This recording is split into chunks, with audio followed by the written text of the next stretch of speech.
عکس شجرہ سے مراد یہ ہے کہ حقیقت میں جیسے زمین ہے اس کا پیپر پر عکس تیار کرنا، مطلب کہ حقیقت کو پیپر پر ظاہر کرنا عکس شجرہ کہلاتا ہے۔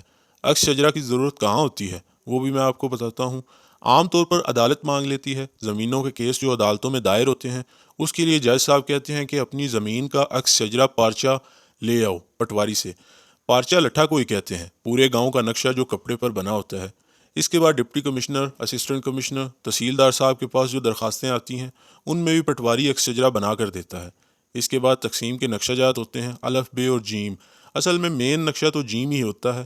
اس میں پٹواری نے سب مالکان کا رقبہ بتانا ہوتا ہے۔ عکس شجرہ بنا کر وہ یہ بتاتا ہے کہ یہ والا قلعہ اس مالک کا ہے اور یہ والا قلعہ اس مالک کا، باقاعدہ کلر بھر کے ظاہر بھی کرتا ہے۔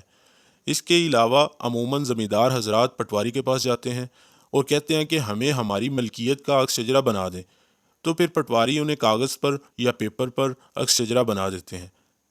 اگر تو زیادہ رقبہ ہو تو چارٹ شیٹ یا ہارڈ شیٹ پر بھی بنا کر دیتا ہے۔